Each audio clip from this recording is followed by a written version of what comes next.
Hello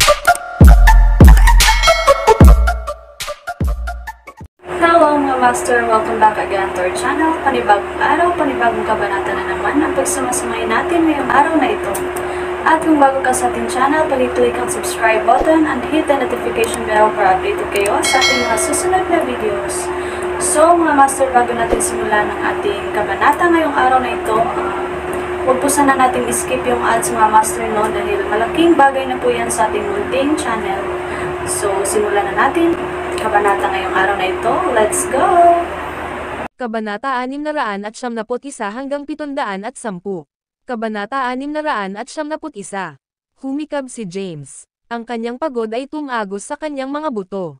Kailangan niyang magpahinga. Matapos mabusog ang kuryosidad ng mga walang humpay na reporter, tumalikod siya at sumakay sa convoy. Muli niyang kinausap ang driver, "Sige, alis na tayo." Pumasok sa Black Dragon Palace. Naiintindihan. Ini-restart ng driver ang makina. Sa ilalim ng maingat na tingin ng mga tao, dahan-dahan itong pumasok sa Black Dragon Palace. Kumalat ang balita sa interview ni James. Isinalin ito sa iba't ibang wika sa buong mundo. Sa tirahan ng mga kalahan sa Kensington. Kakagising lang ni Thea. Hindi siya nakatulog ng maayos kamakailan. Sinusubaybayan niya ang sitwasyon sa larangan ng digmaan sa bawat sandali na magagawa niya. Nanalangin siya na ang pagdanak ng dugo ay maiwasan. Matapos ang ilang araw na hindi aktibo sa larangan ng digmaan, nagsimula siyang gumaan. "Thea, bilis, dito, may malaking nangyari." Narinig niyang sinisigawan siya ni David nang makalabas siya ng kanyang silid. Siya ay walang sigla sa lahat ng oras na ito. Hindi niya kayang gawin ang sarili niya. Lumapit siya kay David at umupo sa tabi niya. Pagkatapos ay tinanong niya ng walang interes, "Ano ito? Bakit parang natulala ka?" Tuwang-tuwang sumigaw si David. Ang magkaalyadong puwersa ng 28 bansa ay umatras mula sa Southern Plains City, at binawi ito ng hukbo ng Black Dragon. "Tingnan mo. Ito ang pinakabagong panayam ni James. Tingnan mo kung gaano siya kakul sa Black Dragon robe." Pakiramdam ni Thea ay agad siyang nagising. Mabilis niyang inagaw ang telepono kay David. "Maaari ba akong magkaroon ng ilang minuto ng iyong oras?" 5 minuto. Magtanong ka. Ito ay isang normal na pag-uusap. Gayunpaman, bumagsak ang kanyang panga nang makita ang babaeng nag-interview. Si Quincy yan. Bakit siya nandoon? Hindi siya nakaimik. Hindi niya inaasahan na pupunta si Quincy sa Southern Plains at pakikipanayam si James bilang isang reporter.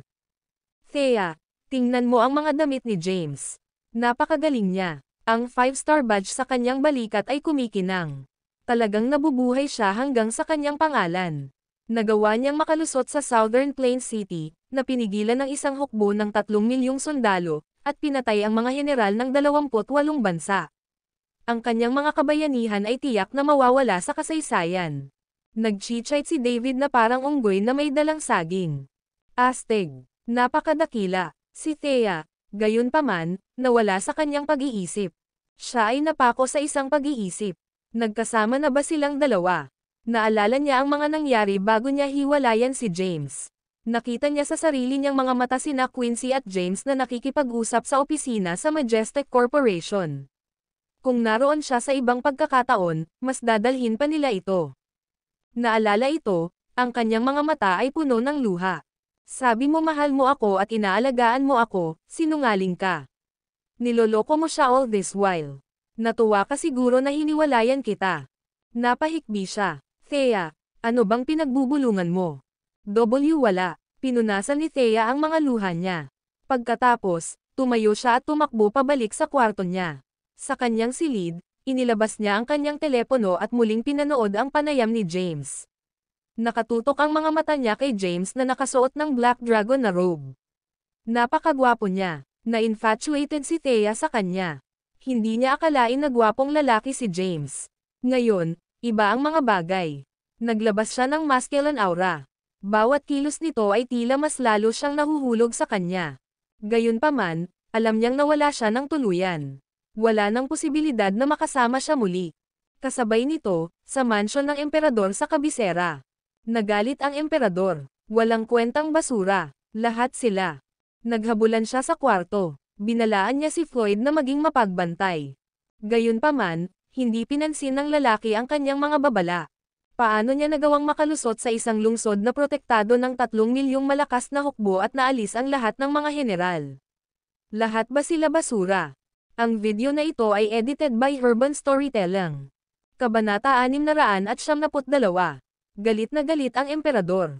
Ilang babae ang lumuhad sa sahig na nanginginig sa takot. Matapos ilabas ang kanyang mga pagkabigo, inayos ng emperador ang kanyang sarili. Umupo siya sa sofa at nagsindi ng sigarilyo. Siya ang gumawa ng planong ito para patayin si James. Ngayon, hindi lang siya namatay, nagawa pa niya ang isang mahusay na serbisyo para kay Sol. Sa mas mataas na katanyagan at prestihiyo, magiging mas mahirap na patayin siya ngayon. Kailangang mamatay si James. Sa paghit-hit ng kanyang sigarilyo, nag-isip siya ng mga paraan para tapusin si James. Mukhang kailangan kong humingi ng tulong sa matandang iyon. Pagkaraan ng mahabang panahon, bumulong ang emperador. Dali-dali siyang tumayo. Ihanda mo ang sasakyan. Iniwan ng emperador ang kabisera at nagtungo sa isang bundok sa mga suburb. Ang bundok ay tinawag na Five Monasteries Mountain, na pinangalanan para sa monasteryo. Sa tuktok nito ang emperador ay nagtungo sa tuktok ng bundok. Sa isang silid ng monasteryo, may isang parang, kung saan nakaupo ang isang 70 taong gulang na lalaki. Nakasuot ng puting roba at puting buhok at puting balbas, naglabas siya ng isang matalinong aura. Kailangan ko ng tulong mo. Tumayo si emperador sa likod ng matanda. Solemn na ang mukha niya. Ang Black Dragon ay humahadlang sa aking mga plano. Kailangan niyang mamatay.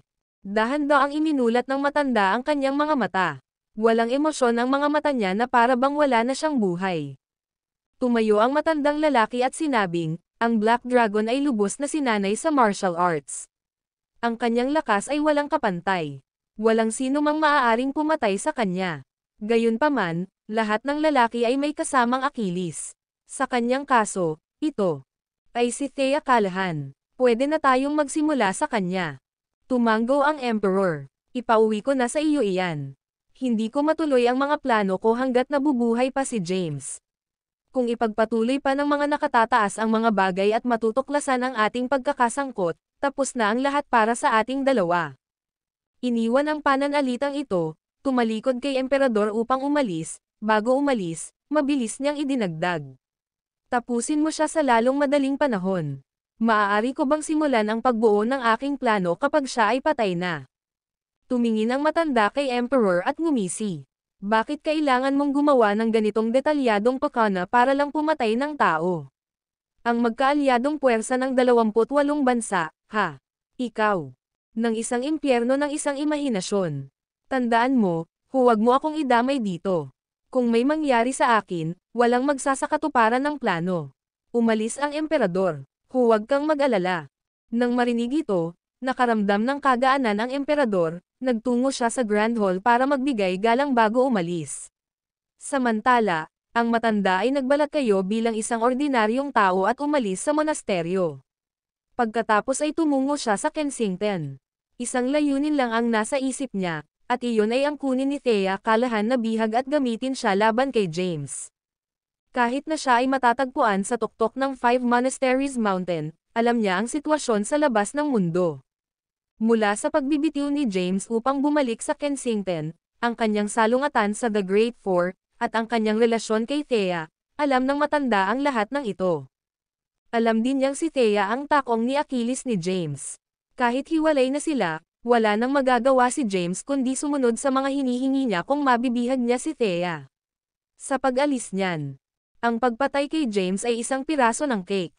Gayunpaman, ginawa ng Emperor ang isang simpleng bagay sa isang detalyadong pamamaraan. Mula sa 28 na bansang martial art gurus hanggang sa kasalukuyang digmaan. How utterly incompetent sa kanya. Hindi nagtagal, dumating ang matanda sa Kensington. Sir, sa isang daungan sa Kensington, isang manggagawa ang lumuhad sa harap ng matanda. Sumenyas ang matanda sa kanya. Kunin mo si Thea Callahan bilang bilanggo.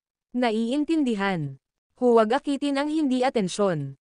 Dalhin siya sa Southern Plains ng palihim. Naiintindihan. Ang video na ito ay edited by Urban Storytelling. Kabanata 673. Sa Black Dragon Palace sa Southern Plains. Si James ay kulang sa tulog. Sa sandaling marating niya ang Black Dragon Palace, agad siyang pumunta sa kanyang kama at nakatulog ng mahimbing. Buong araw siyang natulog. Ungol. Tumunog ang kanyang tiyan. Bumangon si James at hinimas ang kanyang tiyan. Tumingin siya sa labas. Madilim na ang langit. Pagkatapos, kinuha niya ang phone niya at tinignan ang oras. 8:00 na ng gabi. Napansin niyang medyo marami ang missed calls at messages. Lahat sila ay galing kay Quincy.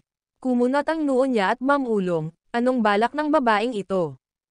Hindi niya pinansin ang mga mensahe. Nagbihis lang siya at umalis. Maraming ordinaryong mamamayan at mamamahayag ang nagtipon sa labas ng Black Dragon Palace.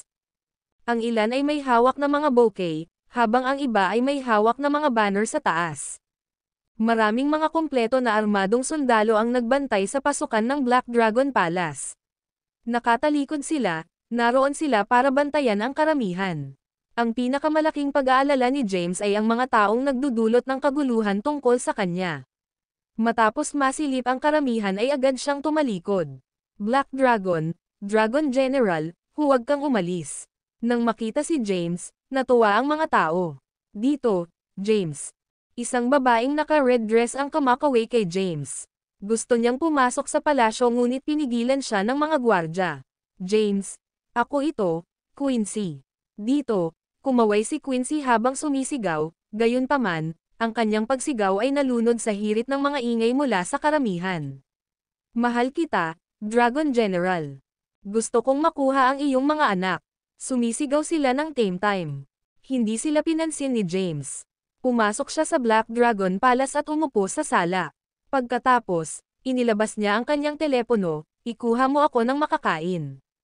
Dahil nabawi niya ang Southern Plains City ng walang laban, isa na siyang pambansang bayani. Ang mga mamamayan ay kasalukuyang pinalo sa isang nasa sabik na siklab ng galit. Kailangan lang niyang maghintay hanggang sa matapos ang lahat. Sa labas ng palasyo, nabigla si Quincy. Alam niyang kailangan ng matulog ni James kaya hindi siya nag-abalang makipag-ugnayan sa kanya sa umaga. Bandang hapon lang niya tinawagan si James. Gayunpaman, walang nakapick up. Ngayon, sa kabila ng kanyang pagsigaw sa taas ng kanyang mga baga, hindi siya pinansin ni James. Nilabas niya ang phone niya at nag-message kay James. James, nasa labas ako. Nag-vibrate ang phone ni James. Inilabas niya ang kanyang telepono at nakita ang mensaheng ipinadala ni Quincy. Umupo siya sa sofa at walang imak na bamulong, ano bang problema ng babaeng ito? Bakit hindi na lang siya manatili sa Kensington? Bakit kailangan niyang pumunta hanggang sa Southern Plains? Hindi alam ni James kung bakit pumunta si Quincy sa Southern Plains, at hindi siya nag-abala na malaman ito. Humiga siya sa sofa. Maya-maya ay nakahain na ang kanyang pagkain. Personal na dinala ni Levi ang pagkain sa kanya. Sir, naskan namin ang perimeter ng Southern Plains. Wala kaming nakitang bakas ng magkaalyadong puwersa ng 28 bansa. Tumabi siya kay James at nagsumbong. Habang kumakain, tinuro ni James ang sofa at sinabing, no need to be so formal. Umupo ka na. Umupo si Levi. Tanong ni James, by the way, kumusta ang sitwasyon ni Henry? Iniulat ni Leva ang lahat ng detalyado. Dinala niya ang mga convoy sa 28 bansa at kasalukuyang nasa proseso ng negosasyon.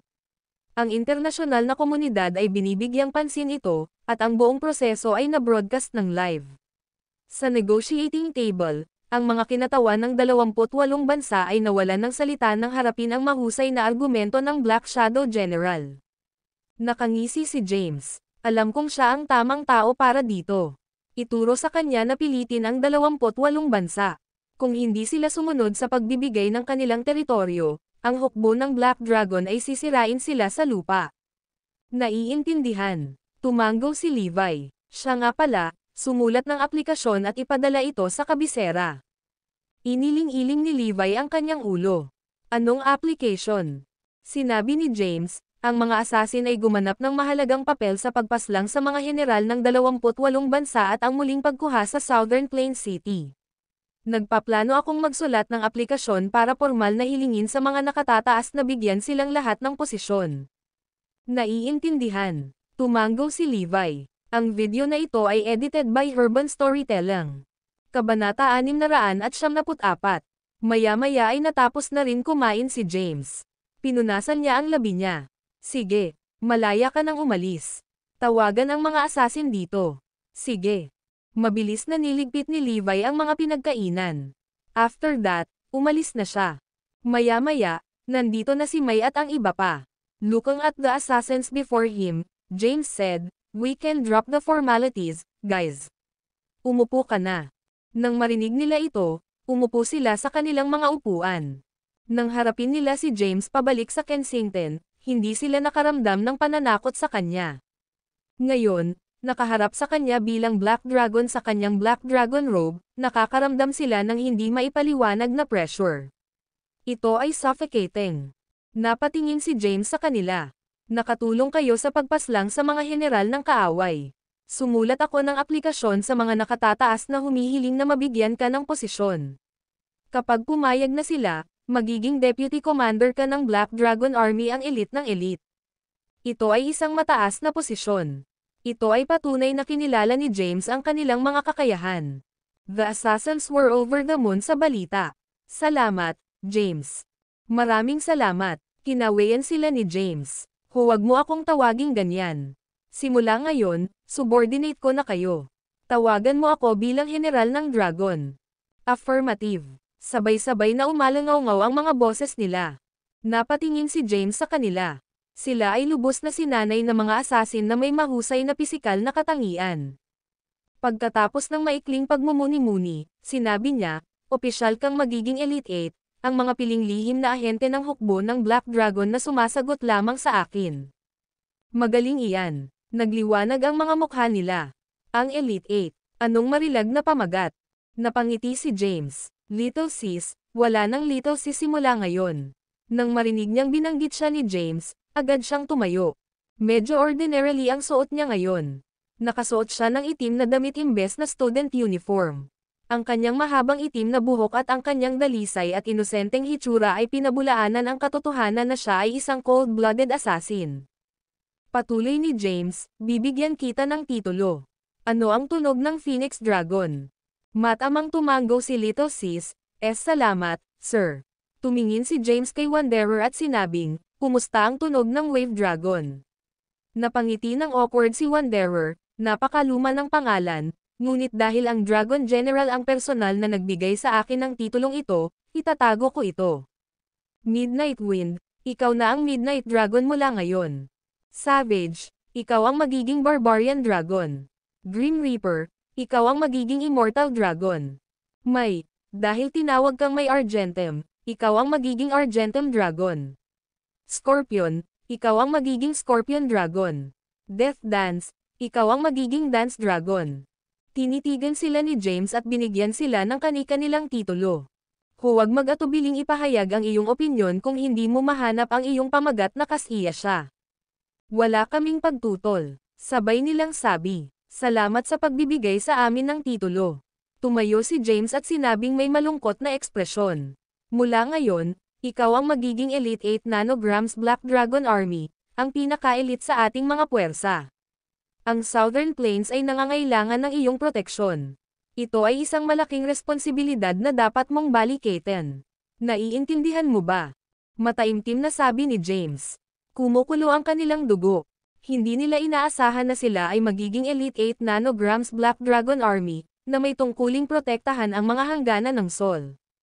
Alam din nilang magugulat ang mundo kapag kumalat na sa buong mundo ang balita ng pagbuo ng Elite 8. Iyon ay dahil naging instrumento sila sa pagpaslang sa mga general ng kaaway. "Isa puso namin ang iyong paalala." Sabay-sabay na sabi ng 8. Tumingin si James sa kanila at sinabing may katapusan, "Magkasama na kayo. Sana mag-open kayo sa isa't isa. Hindi ko nais na makakita ng anumang anyo ng away at pananaksak sa likod dito. Magkapatid na kayo. Maaari mong iwanan ang iyong likod sa iba at pagkatiwalaan sila ng buong puso. Nahati, at ikaw ay masusupol. Nagkakaisa, at hindi ka magagapi." Ang video na ito ay edited by Urban Storytelling. Kabanata 675. Pagkatapos bigyan sila ng maikling tagubilin, pinaalis sila ni James. Ang Black Dragon Palace ay muling bumagsak sa katahimikan. Nagtungo si James sa rooftop sa ikatlong palapag. Nakasandal sa upuan, humihit-hit siya ng sigarilyo habang nakatingin sa mabituing kalangitan. Naisip niya ang mga tao sa Kensington. Bagamat siya ay nasa Southern Plains, ang kanyang puso ay nasa Kensington. Iniisip niya kung magkakaroon pa ba siya ng pagkakataong makabalik sa Kensington. Sa sandaling iyon, gusto niyang uminom. Gayunpaman, wala si Henry. Bumaba siya at pumunta sa wine cellar. Dumukot siya ng ilang bote ng alak na binigay sa kanya ng mga mangangalakal noon at bumalik sa rooftop. Umiinom siya ng mag-isa sa katahimikan ng gabi. Sa sandaling iyon, isang tao ang pumasok sa isip niya. Nilabas niya ang phone niya at tinawagan si Quincy. Isang buong araw na nasa labas ng Black Dragon pala si Quincy. Sa kabila noon, hindi siya pinansin ni James. Bilang resulta, bumalik siya sa kanyang silid sa hotel. Katatapos lang niyang mag-shower, sa kanyang pajama, nakatingin siya sa kanyang laptop sa kama at inaayos ang mga isinulat niya nitong mga nakaraang araw. Biglang nag-ring ang phone niya. Nang mapansin na si James iyon, lumukso ang puso niya. Mabilis niyang sinagot ang tawag. Goodness James, nakatawag ka na rin sa wakas. Busy akong tao, Quincy. Nga pala, bakit ka nandito sa Southern Plains? Kailangan ako ng aking bansa, sabi ni Quincy na parang bata. Tuwang-tuwa siya na sa wakas ay sinagot na ni James ang tawag niya. Kung libre mo, gusto mo bang makipag-inuman sa akin? Naiinip na ako. Oo naman, gusto ko. Nasaan ka ngayon? Magpapadala ako ng susando sa'yo. Hindi na kailangan yan. Nakikitira lang ako sa malapit na hotel. Makakarating na ako sa loob ng ilang minuto. Magaling. Binaba ni James ang telepono. Pagkatapos, sumando siya sa upuan at inangat ang ulo para tingnan ang mabituing langit. Ang video na ito ay edited by Urban Storytelling. Kabanata 676. Lumapit si Quincy kay James. Nakasuot siya ng pulang slip dress na tumambad sa kanyang mga balikat. Ang kanyang pulang kulot na buhok ay umaagos sa hangin. Maganda at katangi-tangi ang kanyang facial features, at ang lipstick na suot niya ay pumupuri sa kanyang kagandahan. Ngumisi siya kay James na nakaupo sa isang upuan na may mga bote ng alak sa sahig. Mukhang maganda ang buhay mo. Tumayo si James at sinenyasan ang upuan sa tabi niya. Have a seat. Hindi na kailangang maging formal. Umupo si Quincy sa tapat ni James. Inayos niya ng konti ang damit niya at tinakpan niya ang mga binti niya para hindi siya ma-flash ng underwear niya. Hindi napansin ni James ang mga minutong kilos niya. Kumuha siya ng bote ng alak at inihagis sa kanya. Tapos, ngumiti ito sa kanya. Naiinip na ako sa pag-inom nito mag-isa. Kailangan ko ng kausap. Napansin ni Quincy na medyo mataas ang alcohol content sa bote na iniabot ni James. Hindi ako makakainom nito. May red wine ka ba? Oo, tahan na.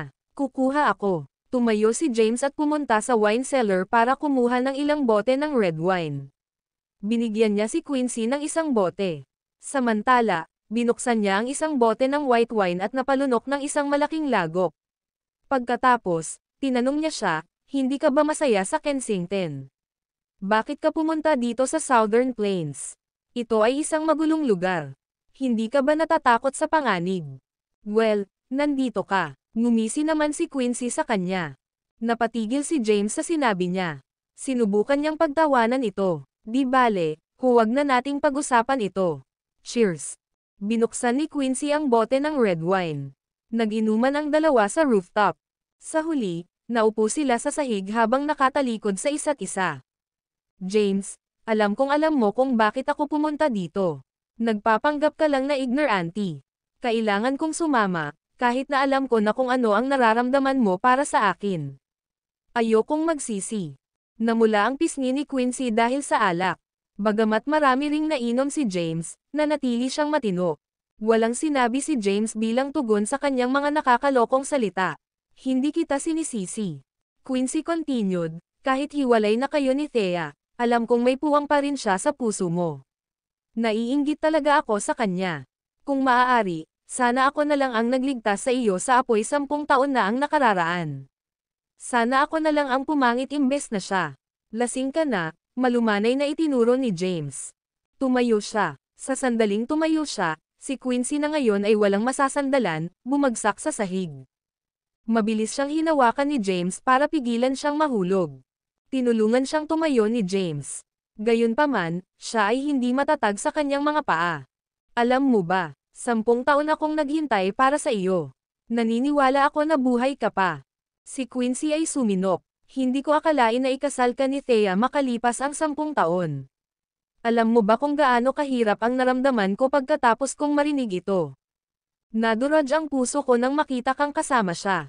Hindi mo alam. Wala kang pakialam. Nakatingin ka lang kay Thea. Lahat dahil hiniligtas ka niya mula sa apoy 10 taon na ang nakararaan. Hiwalayan mo na siya. Bakit hindi mo makalimutan ang nakaraan at magpatuloy? Sa lahat ng ito, itinago ni Quincy ang kanyang mga iniisip sa kanyang pagbebenta. Sa pagkakataong ito, inilatag niya ang lahat. Dumating siya sa Southern Plains mula sa Kensington upang ituloy ang kanyang kaligayahan. Gusto niyang sabihin kay James ang lahat ng nararamdaman niya. Mahal kita, James. Kalimutan mo na si Thea. Hindi mo ba kami mabibigyan ng isa pang pagkakataon? Kahit lasing siya, sinadya niya ang bawat salitang lumalabas sa bibig niya. Nagsusuot siya ng nagsusumamong tingin. Lasing ka na. Hayaan mong ihatid kita sa ibaba. Hindi siya sinagot ni James. Tinulungan lang niya ito pababa. Inilagay siya nito sa isang sofa sa unang palapag. Halos kaagad, nakatulog siya. Umupo si James sa tabi niya at humihit-hit ng sigarilyo. Pagkatapos manigarilyo, inilabas niya ang kanyang telepono at tinawagan si Levi. Maya-maya, dumating si Levi. Anong nangyari, sir? Tumayo si James at tiningnan ang natutulog na si Quincy. Pagkatapos, bumantong hininga siya at nagutos, ibalik mo siya sa Kensington ng ligtas.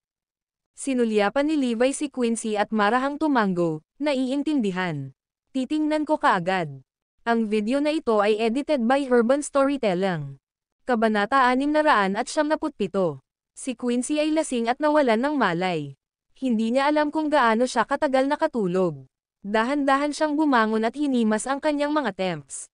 Maya-maya, bumangon siya at napagtantong nasa isang hotel siya. Ang kanyang bag at ang kanyang laptop ay nasa mesa sa tabi ng kama. Kinuha niya ang phone niya sa bag at tinignan ang oras. 4:00 na ng umaga. Paano ako nalasing? Malabo ang isip niya. Naalala niyang niyaya siya ni James na uminom. Naalala niyang sinabi sa kanya ang kanyang mga iniisip. Pagkatapos noon, blanko ang kanyang alaala. Napasulyap si Quincy sa kanyang telepono at napansin ang locus yung ipinakita nito. Kensington. Nakabalik na ako sa Kensington. Natigilan siya. Pagkaraan ng ilang segundo, bumungad sa kanya ang realisasyon. Napuno ng luha ang mga mata niya. James, ang tanga mo. Marahas niyang ibinato ang kanyang telepono sa sahig. Agad itong nagkapira-piraso. Pabagsak siyang humiga sa kama at umiyak ng umiyak. Naalala niya ang pagtatapat ng kanyang pagmamahal kay James. Gayunpaman, pinabalik niya siya dito sa Kensington. Tinanggihan siya ni James, sa Black Dragon Palace sa Southern Plains. Nawalan ng tulog si James. Hindi niya inaasahan na magiging ganito kakomplikado ang mga relasyon. Pinaniwalaan niya ang kanyang sarili bilang isang tapat na tao. Siya ang Black Dragon. Nagkagusto sa kanya ang mga babae sa buong Seoul. Gayunpaman, hindi niya pinansin ang kanilang nararamdaman para sa kanya. Gayunpaman, iba si Quincy. Kanina nang binigkas niya ang mga katagang iyon, nag-alinlangan siya sa kanyang desisyon. Gayunpaman, hindi niya makalimutan ang babaeng nag-iisang tumatahan sa kanyang puso sa nakalipas na 10 taon. Bagamat naghiwalay na sila, hindi niya makalimutan ang tungkol sa kanya. Kaya naman inutusan niya ang kanyang mga tauhan na pabalaykan si Quincy. Sabi nga nila, time heals all wounds.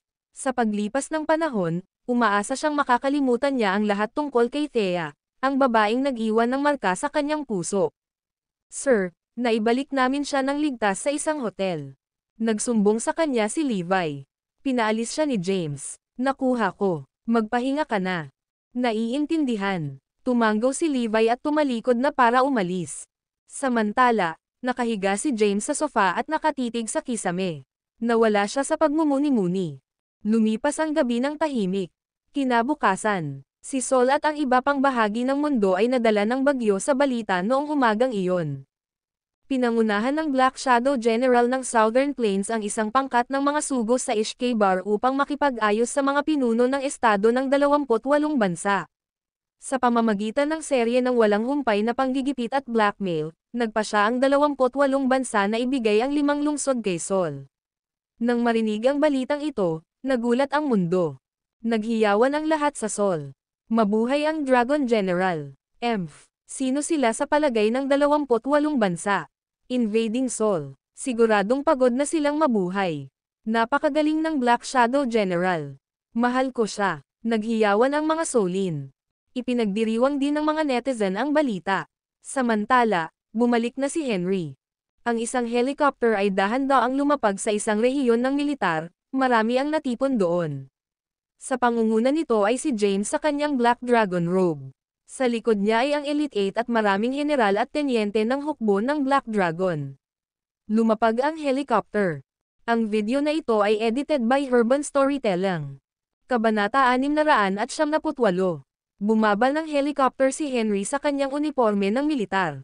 Sa likuran niya ay ang mga sugo ni Sol. Sir, ang negosasyon ay isang matunag na tagumpay. Lumapit si Henry kay James na nakangiti. Nagyakapan sila at tumawa ng malakas. Maganda ang ginawa mo. Mula ngayon, ang mga hangganan ng Southern Plains ay magiging payapa, at ikaw ay naging isang pambansang bayani. Ang iyong pangalan ay mapapabilang sa kasaysayan at maaalala ng mga susunod na henerasyon ng mga Solin. Ngumiti si Henry ng nahihiyang. Salamat lahat, sir. Isa lang akong errand boy. Reporting, sa sandaling iyon, tumakbo si Levi sa kanila at sumaludo kay James.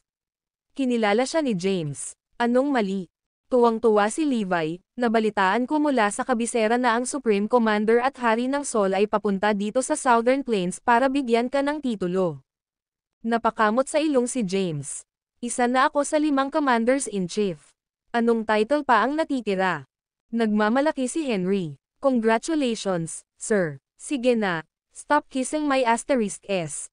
Uminom tayo ng kaunti. Kabal-ikat, umalis si James kasama si Henry sa ilalim ng maingat na tingin ng mga general. Sa isang food stall sa Southern Plains, isang buong mesa ang umiinom sa kanilang puso. Samantala, binantayan ng mga lalaking kumpleto ang sandata ang pasukan. Si James, Henry, at ang Elite 8 ay umiinom. Pinigilan ng Elite 8 ang kanilang mga sarili sa labis na pagpapakasawa, habang si James at Henry ay umiinom hanggang tanghali. Sa rehiyon ng militar, maraming makapangyarihang tao ang nagmula sa kabisera. Nangunguna ang Supreme Commander at King of Sol, ang lalaking nakatayo sa tuktok ng food chain. Malapit sa likuran ang Chief Executive at ang Emperor, ang Commander-in-Chief ng Red Flame Army. Marami ring matataas na opisyal ang naroon. Sinamahan sila ng hukbo ng Red Flame. Itinaas ni James ang kanyang titig kay Emperor at ngumisi. Ang ganda, James. Lumapit ang Supreme Commander at King of Sol kay James at tinapik ang balikat nito. Masiglang pinuri niya ito. Neresolba mo ang labanan ng walang hindi kinakailangang pagdanak ng dugo, at nagawa mo pang ibigay ang bawat isa sa 28 bansa ng 5 lungsod kay Sol. Ikaw talaga ang Diyos ng digmaan at ang pambansang bayani ng Sol.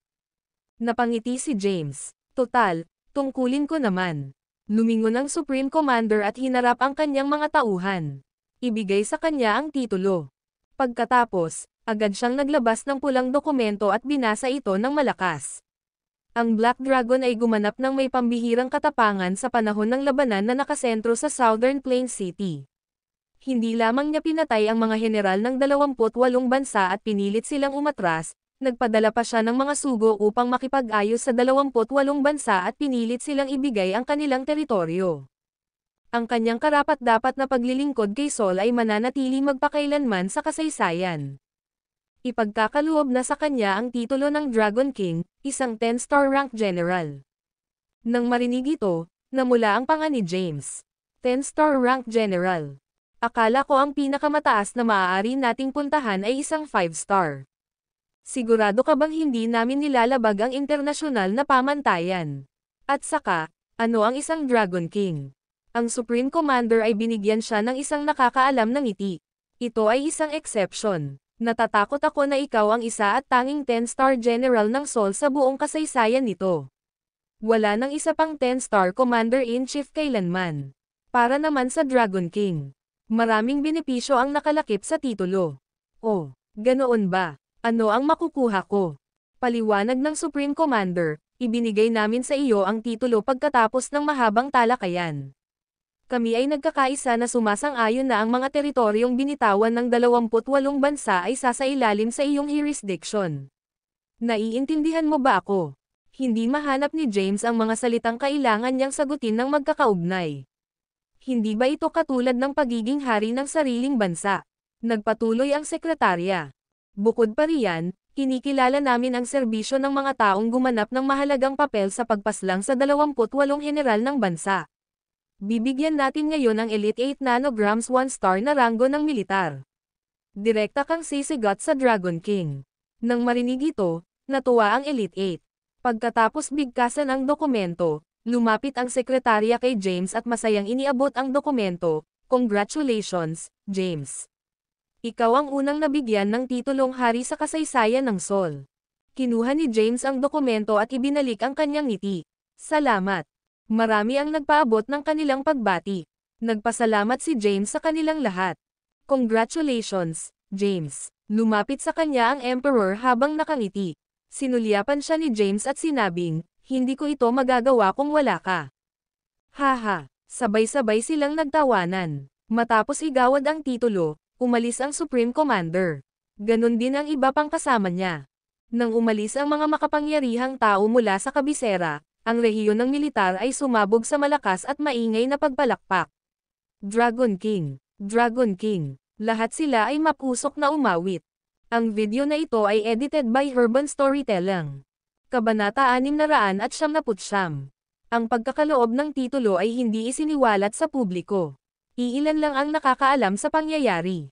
Ang rehiyong militar ng Southern Plains ay nasa isang maligaya na kalagayan. Congratulations, Dragon General, lumapit si Henry kay James na may matingkad na ngiti.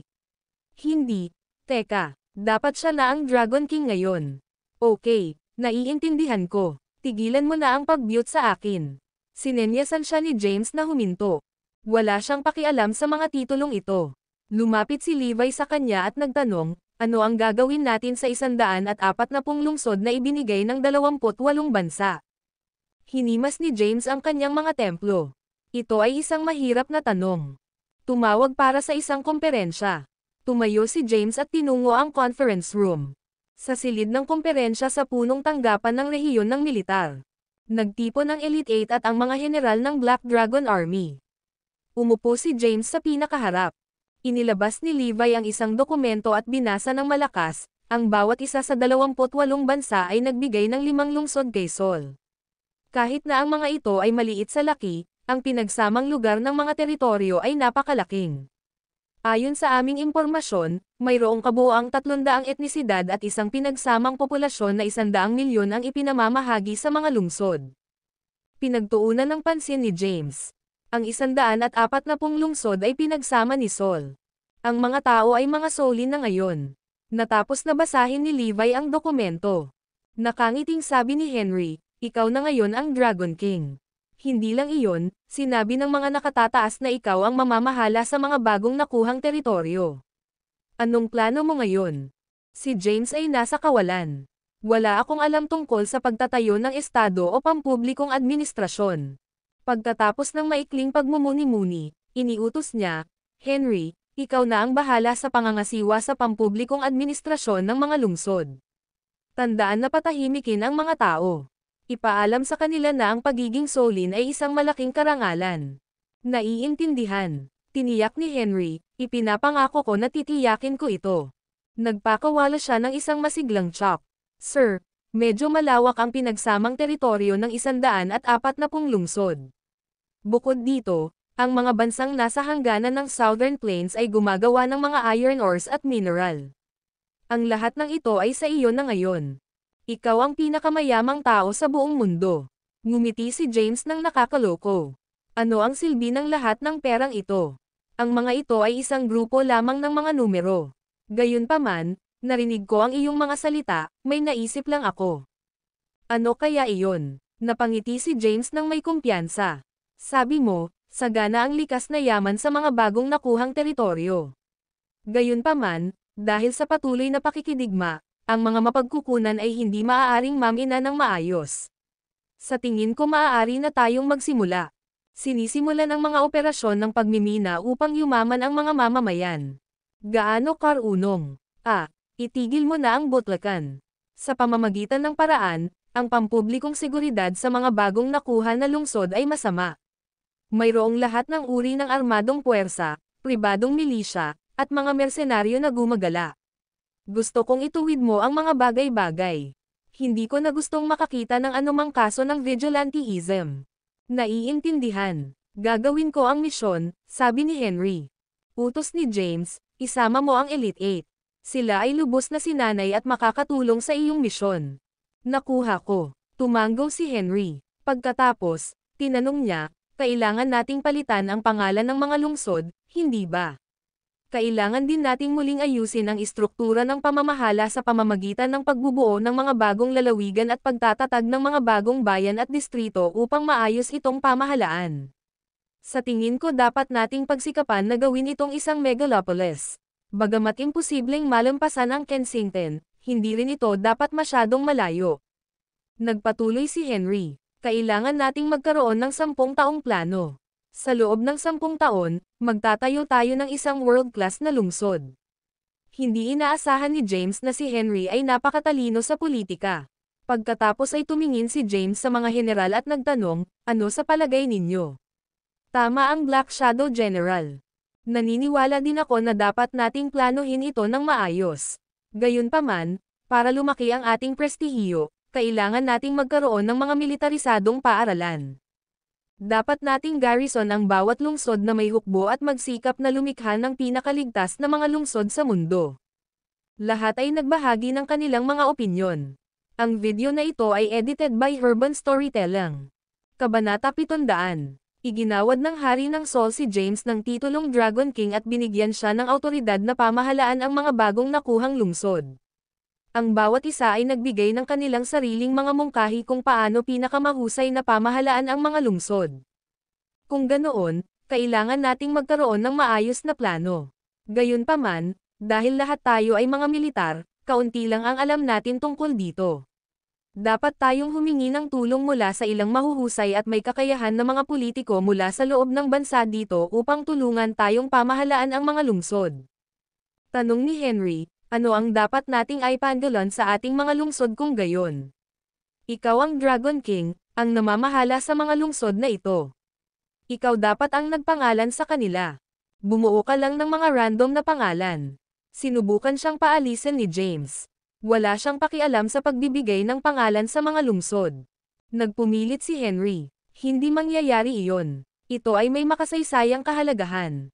Ang kaganapang ito ay makikita sa mga aklat ng kasaysayan at babasahin ng mga solin para sa mga susunod na henerasyon. Dapat nating bigyan ito ng konsiderasyon na nararapat. Paano si Deville? Mungkahi ni James. Inilibot ni Henry ang kanyang mga mata. Seryoso James, titigil ka na ba sa pag-iisip tungkol sa kanya? Awkward na ngumiti si James, I just think it sounds nice. Anong ibig mong sabihin Deville? Dahil ikaw ang Dragon King, bakit hindi natin ito pangalanan na Dragonville? Mungkahi ni Henry. Oo naman. Hindi mapakali si James. Tumayo siya at sinabing, dapat ganoon. Henry, isulat ang liham ng aplikasyon para sa paglipat ng kadalubhasaan mula sa loob ng bansa. Iiwan ko ang lahat sa iyong mga kamay. Na-dismiss. Tumayo ang lahat at nagsuot ng kanilang military caps. Pagkatapos, binati nila si James, aalis na tayo. Umalis si James. Sumunod naman si Henry sa likod. James, ngayong naresolba na ang sigalot sa Southern Plains, sa tingin ko pwede ka nang magbakasyon. Bumalik sa Kensington at makipagkita kay Thea. Naniniwala akong hinihintay ka niya. Natigilan si James. Kilalanin si Thea. Magkasama pa kaya sila? Bukod pa rito, nangako siya sa ibang babae na papakasalan niya ito kung makakalabas siya ng buhay bago pumunta sa Southern Plains. Huwag idikit ang iyong ilong sa hindi nararapat. Pag-iwan sa pangungusap na ito, tumalikod si James para umalis. Pabirong sigaw ni Henry, kailan natin makikilala ang Dragon Queen? Hindi siya pinansin ni James. Umalis siya sa rehiyon ng militar at nagtungo sa Black Dragon Palace. Bumalik siya sa malawak at maluwang na villa. Umupo siya sa sofa at hinimas ang kanyang mga temps.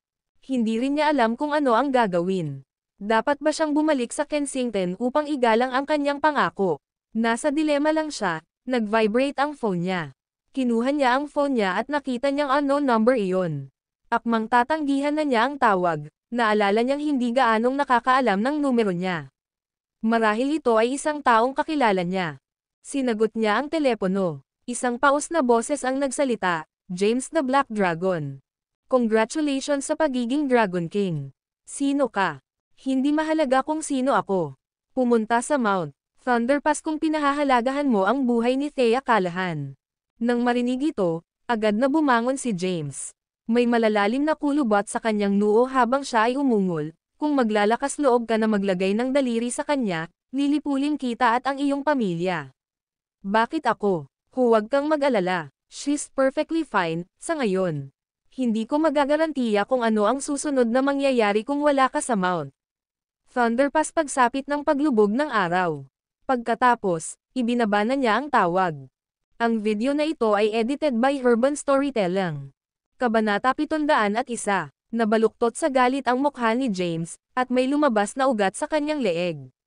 Hindi niya inaasahan na may aagaw kay Thea at gagamitin ito para ay blackmail siya sa kabila ng paghihiwalay niya. Gayunpaman, nanatili siyang composed. Tinawagan niya si Jay, na nasa malayong lugar sa Kensington. Kasalukuyang nag-e-entertain ng guest si Jay. Sa sandaling iyon, tumunog ang kanyang telepono. Nang mapagtantong si James ang tumawag, agad siyang nagtungo sa isang ilang na lugar. Dragon General, ano ang nangyayari? Jake, imbestigahan mo kung nasaan ako ngayon ni Thea. Natigilan si Jay saglit, halos kaagad, gayunpaman, tumango siya, bibigyan kita ng sagot sa loob ng 5 minuto. Kahit na hindi niya alam kung ano ang nangyari, pakiramdam niya ay may hindi tama sa tono ni James. Pagkababa ng telepono, agad siyang nakipag-ugnayan sa Underground Intelligence Network. Nang makaalis na si Ronald sa lugar, muling kinuha ng mga tauhan ni Jay ang network. Matieg ang naghintay si James matapos tawagan si Jay. Mabilis na lumipas ang 5 minuto.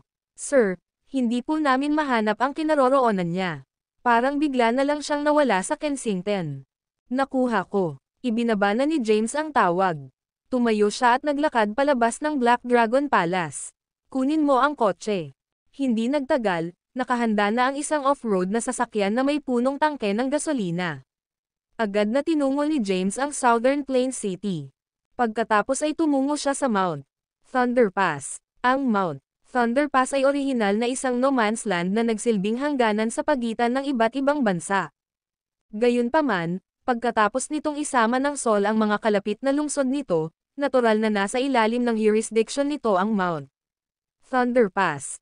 Nagmaneho si James sa paanan ng Mount Thunder. Matapos ay parada ang kanyang sasakyan, umakyat siya sa bundok. Mayroong ilang mga bahay na gawa sa kahoy sa tuktok ng Mount Thunder. Dito nakaharap si James laban sa 28 na bansang martial art gurus. Sa isa sa mga kahoy na bahay, nakaupo si Thea sa isang upuan. Iniskan ang mga lalaki sa bahay, malamig niyang sinabi, sa tingin mo ba maaari mong banta si James sa pamamagitan ng pagdukot sa akin? Natatakot ako na baka ma-disappoint ka. Hiwalay na kami. Wala na akong kahit anong relasyon sa kanya. Tsaka wala na siyang pakialam sa akin. Walang paraan na itataya niya ang kanyang buhay sa pagpunta rito para iligtas ako. Isang matandang lalaki ang nakaupo sa tapat niya. Nakasuot ng plain gray na balabal, ang matandang lalaki ay nagmistulang isang pantas na may maputi at mahabang balbas. Siya ang abot ng Hemis Monastery ng 5 Monasteries Mountain mula sa kapital. Ang pangalan niya ay Rain Maverick. Pasulyap-sulyap kay Thea, walang pakialam na sinabi niya, "This is none of your concern." Sa katunayan, sa palagay ko dapat kang mag-alala tungkol sa iyong kasalukuyang sitwasyon. Kung hindi dumating si James, mawawala ang maliit na halaga na mayroon ka. Kung nangyari iyon, ito ang iyong libingan. Matapos makaranas ng mga pagsubok sa mga pagsubok, si Thea ay hindi na ang inosenteng babae mula noon. Malamig na sabi niya, "Cut the Cree *P and just kill me." Hindi pinansin ni Rain ang kanyang mga mata. Bagaman mahirap magsalita si Thea, sa totoo lang ay natatakot siya sa kamatayan. Sa kaibuturan niya, lihim siyang umaasa na si James ang darating para iligtas siya. Lalapit ba siya para iligtas ako? Pero minamaltrato ko siya. Ngayong hiwalay na kami at karelasyon niya si Quincy, may pakialam pa kaya siya sa akin? Hindi napigilan ni Thea na iwanan ang kanyang iniisip. Sa sandaling iyon, isang lalaking nakaitim na jacket ang lumapit kay Rain. Ang iyong kabanalan, dumating na si James sa paanan. Binuksan ni Rain ang kanyang mga mata. Ang kanyang malasalaming mga mata ay kumikinang, at siya ay nagtanong, siya ba ay nag-iisa? Oo, mabuti. Nakasuot ng malamig na ekspresyon, sinabi niya, kung maglakas loob siyang dumating, ito ang kanyang huling pahingahan. Umakyat si James sa bundok. Wala siyang nakitang mga mersenaryo o sino mang sentinel sa daan, at hindi niya maiwasang sumimangot. Sino ang mga taong dumukot kay Thea? Naisip niya na ang kalaban ay maaaring naglagay ng isang walang kabuluhang bitag matapos siyang akitin dito. Gayunpaman, wala siyang nakitang bakas ng isa sa daan. Nang marating niya ang tuktok ng Mount Thunder ay naramdaman niya ang presensya ng ibang tao. Ang video na ito ay edited by Urban Storytelling. Kabanata 702. Pagtingin sa mga hindi kilalang lalaki sa harap ng kahoy na bahay, nakasimangot si James at naglakad palapit sa kanila. Tumigil ka. Hinaranggan ng mga lalaki ang dinadaanan ni James. Lumapit sa kanya ang isa sa kanila at malamig na sinabi, hanapin mo siya. Si James ay hindi sigurado kung si Thea ay dinukot dito. Walang dalang armas si James.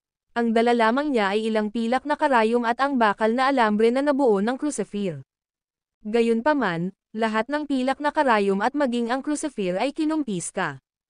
Pasulyap-sulyap sa kanyang kaaway, malamig niyang sinabi, mabuti pang alagaan mo ang mga gamit ko. Kung kulang man ang isang pilak na karayom, dudurugin kita. Pagkasabi niya nun ay pumasok na siya sa kahoy na bahay. Pumalakpak, pumalakpak, pumalakpak. Pagpasok niya, may pumalakpak.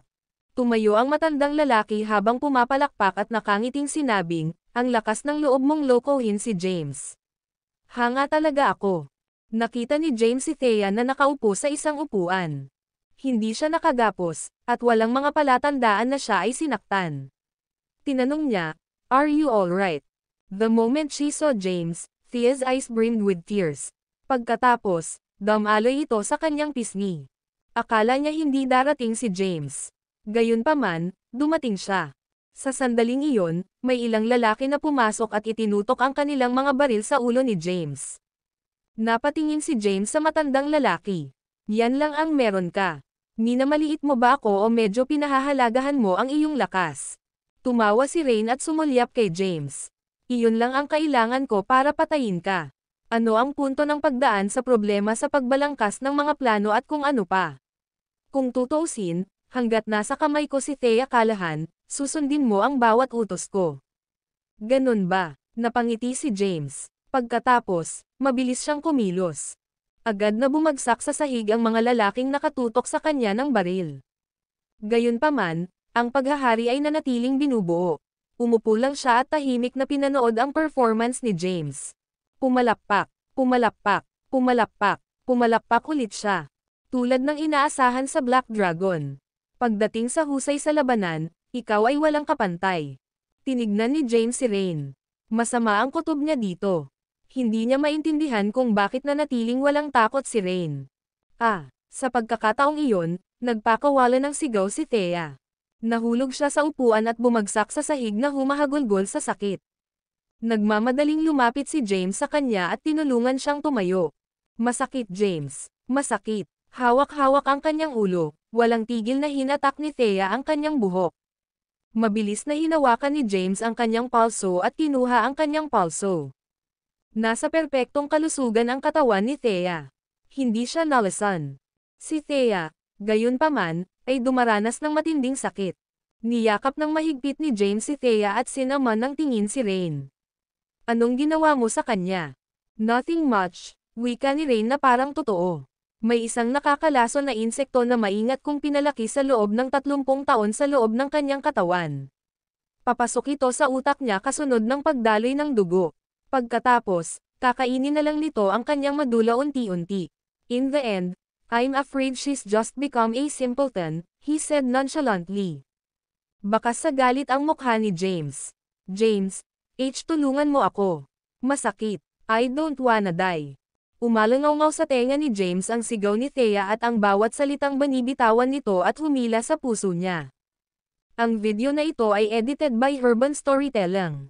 Kabanata 703. Papatayin kita. Angal ni James. Bumangon siya nang may pananakot at sinugod si Rain. Napahawak si Rain sa kanyang lalamunan, binuhat siya ni James sa lupa. Agad na nawala ang kulay sa mukha ni Rain. Gayunpaman, hindi siya nagpanik. James, mag-isip ka ng 2 beses na patayin ako.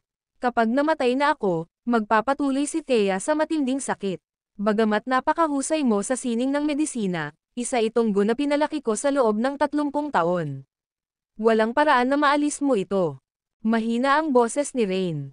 James, masakit. Gamulong-gulong si Thea sa sahig habang pinupunit ang kanyang buhok. Pakiramdam niya ay maraming insekto sa loob ng kanyang utak na kumakain sa kanyang madula. Ang sakit ay hindi matiis. Ang sigaw ng paghihirap ni Thea ang nagpakalma kay James. Dahan-dahan niyang niluwagan ang pagkakahawak niya. Malamaya ang katawan ni Rain. Umupo siya sa upuan at marahang hinimas ang leeg. Tapos, tumingin siya kay James na may pilyong ngisi sa mukha. Malamig na tanong ni James, ano ang gusto mong gawin ko? Inilabas ni Rain ang isang maliit na bote at inilagay sa mesa. Pagkatapos, malamig niyang sinabi, ubusin mo ito kung gusto mong mabuhay si Thea. Ano ito? Napatingin si James sa bote sa mesa. Isa itong ordinary lukang ceramic bottle na bronze ang kulay. Sabi ni Rain, huwag kang mag-alala, hindi ka papatayin nito. Gayunpaman, makakaranas ka ng muscular atrophy ng dahan-dahan ngunit tiyak. Unti-unti kang mawawalan ng lakas hanggang sa puntong hindi mo na kayang gamitin ang kahit 1 onsa nito. Tumigil sandali si Rain at tumingin kay James. Tapos, nagpatuloy siya, I plan to kill you. Gayunpaman, posibleng hindi mo isasakripisyo ang iyong sarili para sa isang babae. At kaya, nagbago ang isip ko. Naniniwala akong uubusin mo ito. Pagkatapos ng lahat, naniniwala ka na ang iyong mga kasanayang medikal ay walang kapantay at nagagawa mong gumawa ng panlunas para sa anumang lason. Kapag naubos mo na, papakawalan ko na si Thea. Deal. Sambit ni Rain. James, masakit. Kay patayin mo ako, please. Ayoko nang mabuhay. Bakit? Bakit ako? Umalangaw-ngaw sa buong silid ang nakakasakit ng pusong sigaw ni Thea. Sana ay pagtibayin mo ang iyong pagtatapos ng bargain. O kung hindi, hinablat ni James ang bote sa mesa. Pagkatapos, binuksan niya ang takip at kumuha ng itim na tableta mula sa loob ng bote. Walang kaunting pag-aalinlangan, nilunok niya ito ng buo. Inayos ni Rain ang titig kay James. Makalipas ang ilang segundo, napuno ng pawis ang noo ni James. Nagsimulang maglabasan ang mga ugat sa kanyang mukha. Tumawa si Rain, haha. Ganito dapat, ang pakikitungo sa iyo ay isang simpleng bagay, kung tutuusin, yon. Ang idiotic na emperor ay sadyang walang kakayahan. Sa sandaling iyon, sa wakas ay nalaman ni James na ang matandang lalaking ito ay nasa panig ng emperador. Naramdaman ni James na may tumutulo sa kanyang lakas. Hindi nagtagal, bumagsak siya sa sahig. Gusto niyang tumayo, gayunpaman, kahit gaano pa siya kalakas, hindi siya makagalaw. Bitawan mo siya, wika ni James sa mahinang boses. Huwag kang mag-alala, tutuperin ko ang aking salita. Gayunpaman, hindi ito ang katapusan. Isang masamang ngiti ang sumilay sa mukha ni Rain. Agad siyang pumunta kay Thea at may inilagay malapit sa ilong nito. Hindi nagtagal, gumapang palabas ang isang maliit na insekto. Gayunpaman, nagpatuloy siya sa pagpapakain kay Thea ng hindi kilalang tableta. Tumango si James, anong pinakain mo sa kanya, ***starved ka. Ngumiti si Rain. Huwag kang mag-alala, hindi ito nakamamatay. Ito ay parasitic venom. Unti-unti itong kumakalat sa buong katawan niya. Ang kanyang balat ay unti-unting mabubulok, at ang mga itim na batik ay lilito. Magiging isa siya sa mga pinakapangit na babae sa mundo. Pagtingin kay James, ngumisi si Rain. Pagkatapos ng lahat, ang Emperor ay hindi nagawang patayin si James sa kabila ng lahat ng kanyang mga pagkana at maliit na panlilinlang. Siya naman ay nagtagumpay sa isang pagtatangka. James, ipapaalam ko sa iyo na may balak akong patayin ka. Sa katunayan, maaari ko pa ring piliin na patayin ka dito ngayon. Gayunpaman, bago umalis sa monasteryo, nangako ako sa isang tao na panatilihin kang buhay. Kakapit ka sa buhay na kalahating buhay. Mabuhay ka man, mapilayan ka. Nanghihina ba ang buong katawan mo? Ganyan naman. Ito ay isang lason na espesyal na ginawa ko para harapin ang mga taong may mataas na kasanayan na tulad mo. Nakakahiya, naabot mo na ang rurok ng martial arts. Kung patuloy kang lalago, tiyak na lilipat ka ng isang hakbang. Nakakahiya na hinding-hindi mangyayari ito. Huwag kang mag-alala, hindi ka mamamatay kaagad. Unti-unti kang mawawalan ng lakas, at unti-unting lumiliit ang iyong mga kalamnan. Sa una, maaari ka pa ring umupo sa isang upuan. Gayunpaman, pagkatapos ng ilang taon, maaari ka lamang manatiling nakarete. Pero huwag kang mag-alala, pagkatapos ng ilang maikling taon ng matinding sakit, malapit ka nang mamatay. Ang video na ito ay edited by Urban Storytelling. Kabanata 704. Hahaha. Tumawa si Rain. Kabanal-banalan, ito ang mga gamit ni James. Isang lalaki ang lumapit kay Rain at ipinakita sa kanya ang mga pilak na karayom at ang munting bakal na alambre na nakita kay James. Napatingin si Rain sa mga gamit. Bagaman sanay siya sa mga parasitic venoms, wala siyang alam tungkol sa sining ng medisina. Pakiramdam niya ay wala siyang pakinabang sa mga bagay na ito. Hindi niya alam kung ano ang kaya ng crucifer. Inihagis lang niya ang mga gamit sa tabi ni James at malamig na sinabi, ibalik mo sa kanya ang mga gamit niya. Ang kanyang alipors ay nagtanong, bakit hindi natin siya patayin kaagad? Gusto ko. Napabuntong hininga si Rain. Kayden pa naman siya eh. Umaagos ang dugo ni Kayden sa kanyang mga ugat. At saka, nangako ako sa isang tao na ililigtas ko ang kanyang buhay. Ngayong hindi na siya threat, ayos lang. Pabayaan mo na lang siya sa sarili niyang device. Pagkatapos, tumalikod si Rain para umalis. Hindi na masakit ang ulo ni Thea. Alam niyang pinakain siya ni Rain ng panibagong lason. Gayunpaman, maayos pa rin siya sa sandaling iyon. Magulo ang buhok, tumayo siya at pasuray-suray na tinungo si James. Gusto niyang tulungang makatayo si James. Gayunpaman, hindi siya makapagbigay ng anumang lakas sa kanyang sarili. James, hindi ka namamatay sa akin. Naluluha siya. Kasalanan ko ang lahat kung bakit ka nasangkot. Nakahiga si James sa sahig. Sa sandaling iyon, hindi siya makapagbigay ng kahit isang onsa ng lakas. Siya ay isang doktor na may mataas na kasanayan sa sining ng medisina. Gayunpaman, hindi niya maisip ang kanyang kasalukuyang kalagayan. Gusto man niyang tumayo ay hindi niya magawa. Di huwag mo akong hawakan. Hayaan mo akong magpahinga saglit. Naramdaman ni James na may tumutunog sa kanyang tenga. Napabuntong hininga si Thea. Nang marinig iyon ni Thea ay napatikip siya ng bibig. Humiga si James sa sahig at nagpahinga. Pagkaraan ng 10 minuto, naramdaman niyang nakabawi na siya ng kaunting lakas. Gayunpaman, halos hindi na siya makatayo. Tumayo siya at sinubukang gumawa ng ilang hakbang. Bagamat kaya pa niyang maglakad, bawat hakbang niya ay tila ba nakakainis siya. *man it. Anong klaseng lason ito? Umupo si James sa upuan at nagmura. Kasabay nito, iniwan ni Rain ang Mount Thunder. Tinawag niya ang emperador. Napilayan ngayon si James. Hindi na siya magiging banta sa iyo. Gusto ko siyang patayin. Banta siya sa akin habang nabubuhay siya. Mahinahong sinabi ni Rain, wala siyang pinagkaiba sa patay na tao. Pero siya pa rin ang Dragon King, isa sa pinakamakapangyarihang lalaki sa Sol. Hindi ako mapakali dahil alam kung buhay pa siya. Kung ganoon, mag-isip ka ng paraan para tanggalin siya sa kanyang posisyon. Ikaw ay isang master ng intriga. Naniniwala ako na dapat itong maging isang piraso ng cake para sa iyo. Nakuha ko. Inip na ibinaba ng emperador ang telepono. Akala niya ay patay na si James kapag nagawa na ni Rain ang kanyang paglipat. Ngayon, gayunpaman, iniligtas ni Rain ang buhay ni James. Matapos ibaba ang telepono, hinapclose niya ang kanyang baba, nag-iisip kung paano pinakamahusay na alisin ang Black Dragon sa kanyang matayog na posisyon. Si James ay nagsagawa ng mahusay na serbisyo para kay Sol sa larangan ng digmaan. Hindi lang iyon, ginawa siyang Dragon King. Ang pagtanggal ng bayani at tagapag-alaga ni Saul sa kanyang posisyon ay hindi madaling gawain. Pagkatapos ng ilang pag-iisip, sumilay ang ngiti sa kanyang mukha. James, tapos na ang lahat para sa'yo. Ang video na ito ay edited by Urban Storytelling. Kabanata 705. Walang lakas si James, kaya umupo siya sa upuan at nagpahinga. Pumikit siya. Naalala niyang nakita niya ang mga record ng GU sa mga medikal na aklat na nabasa niya. Ang isang GU ay isa lamang sa maraming nakakalason na insekto.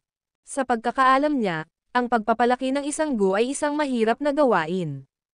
Kakailanganin ng isa na hulihin ang maraming nakakalason na insekto at gawin silang patayin ang isa't isa. Ang huling nakatayong insekto ay isang GU. Samantala, ang iba't ibang gas ay may iba't ibang epekto.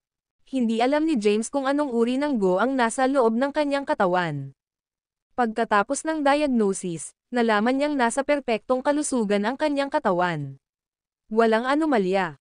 Natagpuan. Ang dahilan kung bakit hindi siya makapagbigay ng anumang lakas ay dahil maraming gas sa loob ng kanyang dugo at mga paa.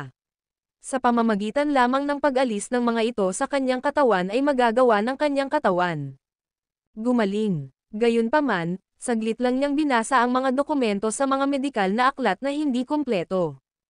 Wala siyang paraan para tanggalin ang gas. Nakaupo sa upuan, napatingin si Thea kay James na nakakunot ang noo at nakapikit. Hindi siya umimik at tahimik lang siyang naghintay. Maya-maya, binuksan ni James ang kanyang mga mata. Kinuha niya ang phone niya at tinawagan si Henry. Sir, balita ko iniwan mo ang pass. May nangyari ba? Boses ni Henry galing sa phone. Oo, emergency iyon. Kasalukuyan akong nasa tuktok ng Mount Thunder. Ipadala ang A. Helicopter para sunduin ako. Gayun din, ay seal kaagad ang Mount Thunder Pass at ang 140 nakapalibot na lungsod. Walang sino man ang pinapayagang umalis nang walang pag-aproba ko.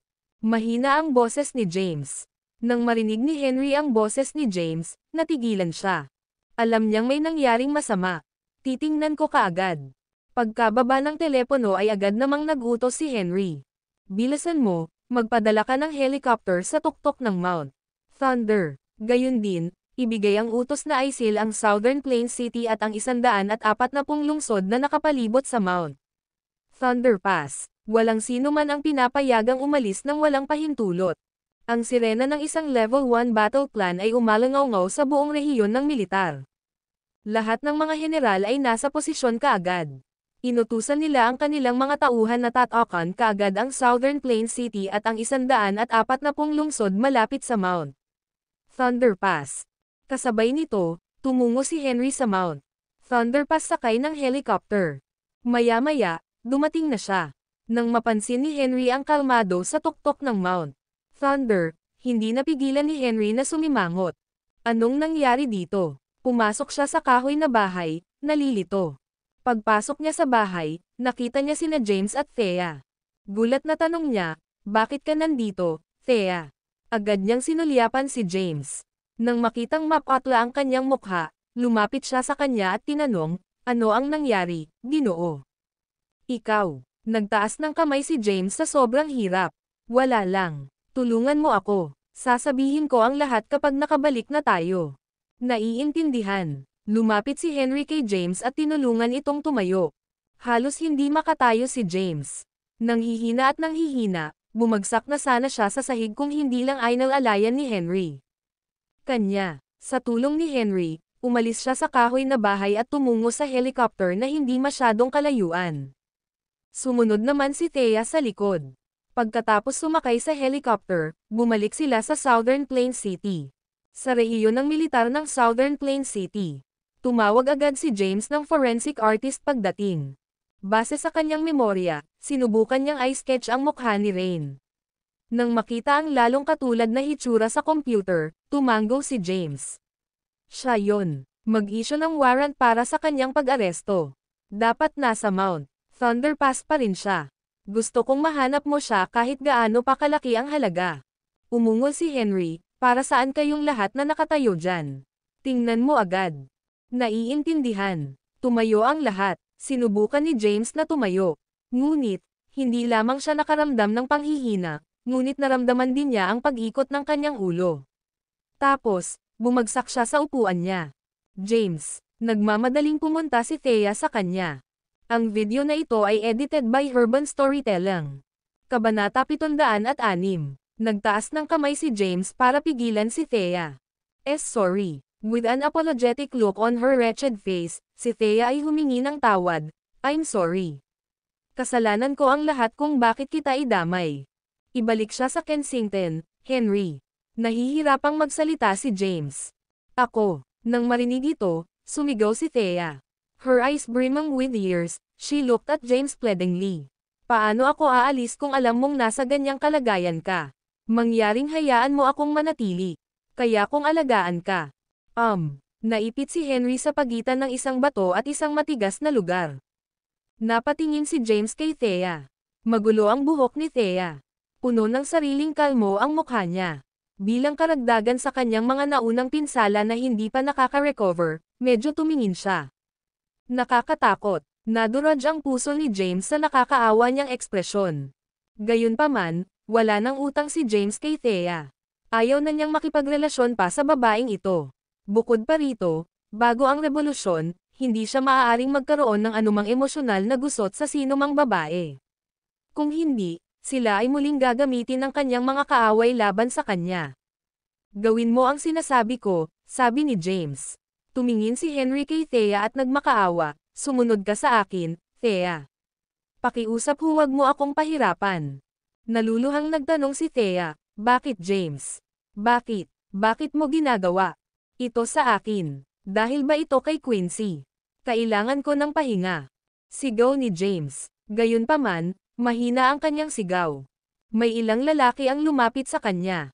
Utos ni James, tulungan mo ako. James, sigaw ni Thea. Gayunpaman, umalis si James. Napaluha si Thea. Sinabi ni Henry bilang pagbibitiw, let's go, Thea.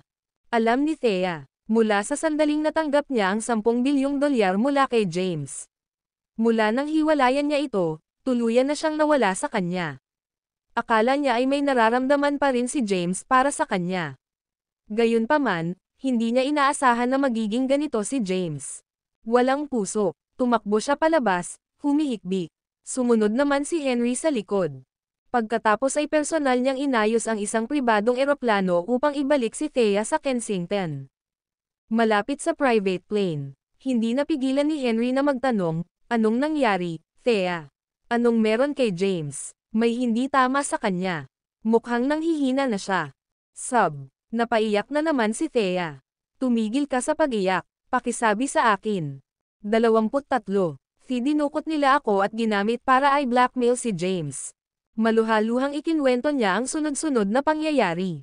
Ano? Bulalas ni Henry, sinasabi mo ba na ang mga kalamnan sa buong katawan ni James ay kukurot hanggang sa punto na hindi na siya makatayo? Humihikbi si Thea. Oo, iyan ang sinabi ng naglason sa kanya. Ako, wala akong ibang alam. Tumigas ang ekspresyon ni Henry. Pagkaraan ng mahabang panahon, huminga siya ng malalim at sinabing, sige, naiintindihan ko na. Hahanapin ko yung naglason kay James. Wala na siyang mapagtatagwan. Dahan-daang sumakay si Thea sa private plane. Pinanood siya ni Henry na sumakay sa pribadong eroplano at umalis. Nagsuot siya ng malungkot na ekspresyon. Aisil ang lungsod. Huwag hayaang dumaan ang isang langaw. Pakilyusan ang hukbo at hanapin ang hangganan. Huwag mo siyang hayaang makatakas. Ang video na ito ay edited by Urban Storytelling. Kabanata 707. Sa Black Dragon Palace, tinanggal ni James ang damit niya. Sa ngayon, naka-undergarments lang siya. May mga pilak na karayom sa kanyang katawan. Sinusubukan niyang iligtas ang sarili. Ginamit niya ang mga pilak na karayom at sinubukang ilabas ang gas sa kanyang katawan. Gayunpaman, pagkatapos ng isang buong araw ng trabaho, ito ay walang silbi. Ang gas sa loob ng kanyang katawan ay napakaliit. Hindi niya maalis ang mga iyon kahit anong pilit niya. Kapag nag-mature na si Gus, mapilayan siya. Pagkatapos ng lahat, ang pil na pinilit ni Rain na inumin ay Gularvey. Mayroong hindi mabilang na gas sa loob ng isang tableta. Kapag nainom, matutunaw ang tableta sa kanyang tiyan. Pagkatapos, ang larvae ay agad na incubated at magiging malaki gas. Susundan nila ang daloy ng dugo ni James at sinisipsip ang lahat ng sustansya sa kanyang katawan. Ang mahinang lakas ni James ay maaaring maiugnay sa pag-ubos ni Gus ng kanyang mga sustansya. Tinanggal ni James ang mga pilak na karayom sa sobrang kahirapan.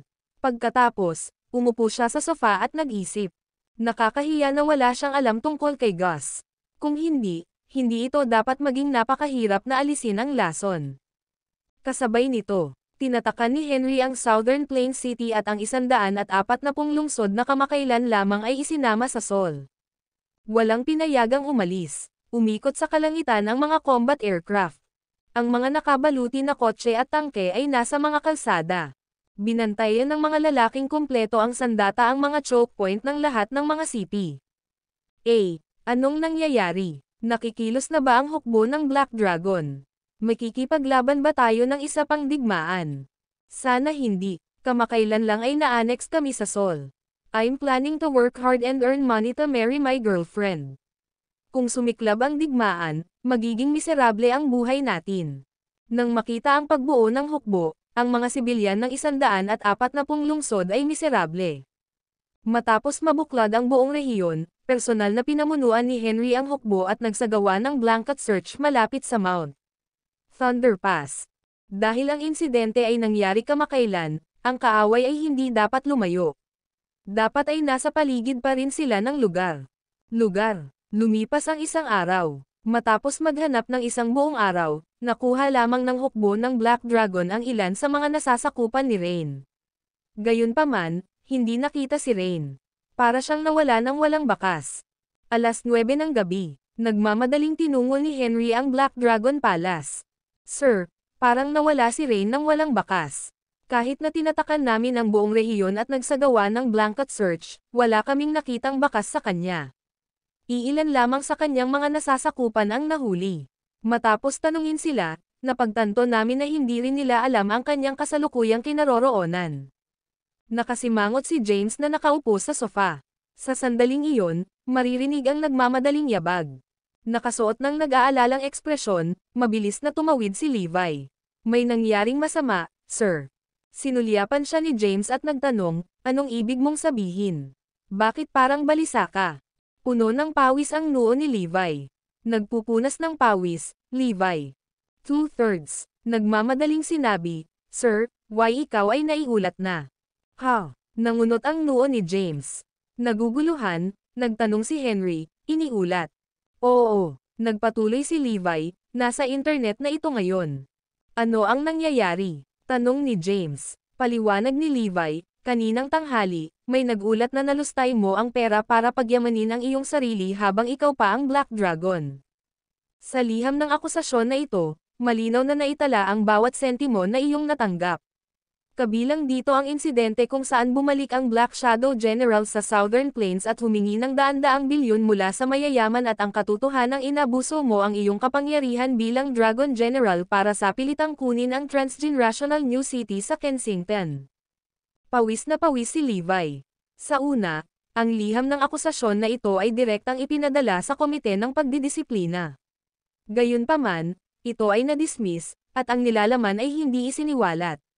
Gayunpaman, marami pang iba ang nagsimulang magpadala ng parehong liham ng akusasyon. Hindi nagtagal, natapos na ang lahat. Internet, anong dogs *T, Black Dragon, ang tagapag-alaga ni Sol. Isa lang siyang corrupt figure. Pinayayaman ang sarili sa $1 trilyon.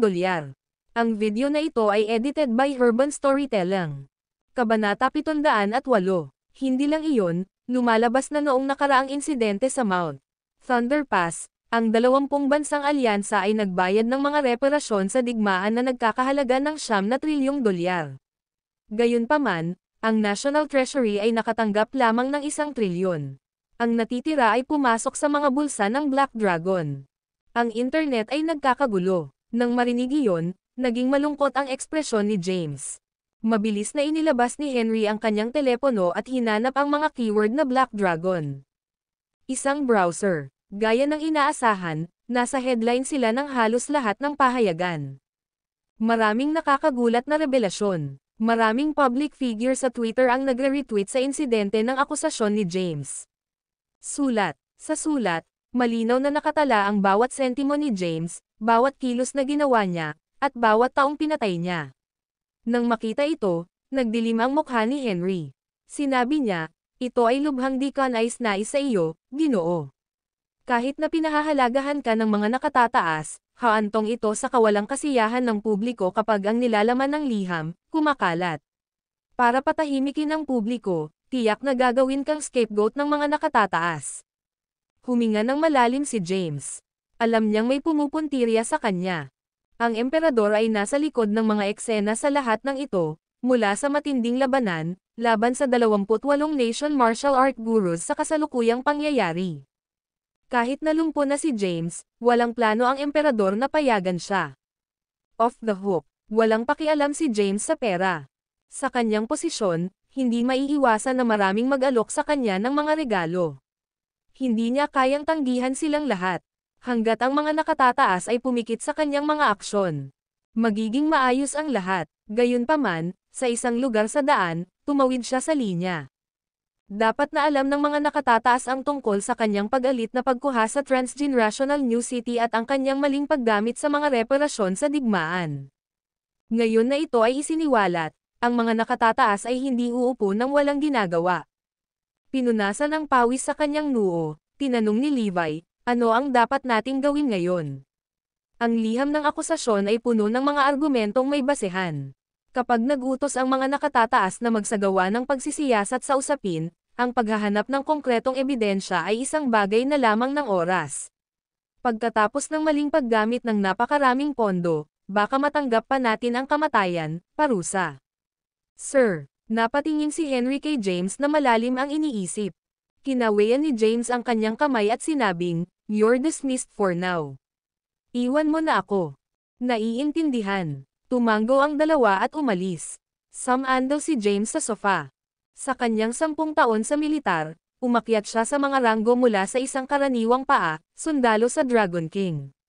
Ni minsan ay hindi niya sinamantala ang pinaghirapang yaman ng karaniwang tao. Ni minsan ay hindi siya nakapatay ng inosenteng tao.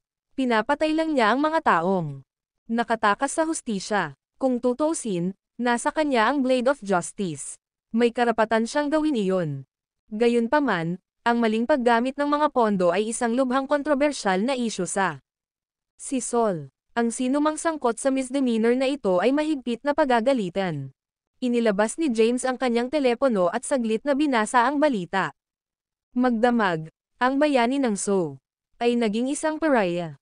Maraming netizens ang nanawagan sa bansa na parusahan si James. Ang ilan ay nagsama-sama pa at sumulat ng petisyon sa estado na humihiling ng investigasyon sa usapin. Kung totoo ang mga paratang laban sa kanya, siya ay nasa matinding problema. Nang makita ito, hinimas ni James ang kanyang mga templo.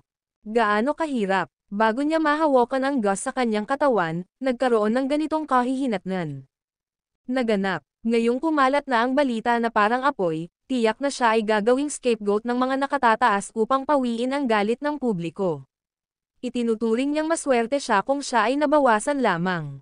Gayunpaman, sa malamang, siya ay itatapon sa bilangguan o posibleng mabaril pa.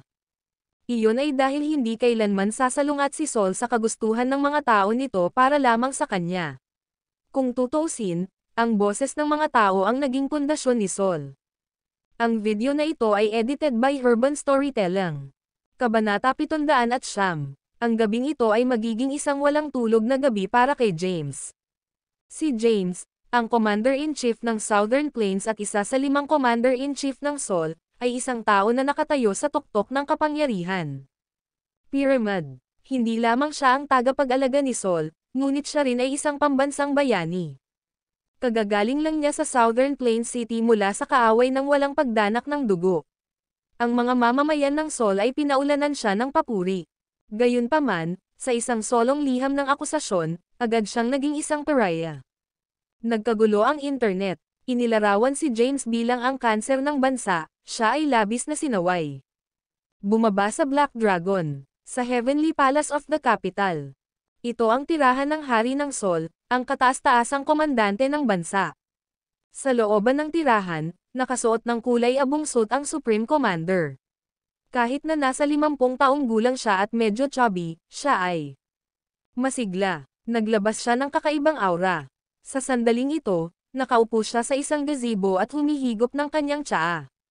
Sa harap niya ay isang nasa katanghaliang gulang na lalaki. Ang kanyang pangalan ay Hendrix Hudson. Siya ang kalihim ng Hari ng Sol. Ang kanyang natatanging posisyon ay ginawa siyang isa sa pinakamakapangyarihang tao sa bansa.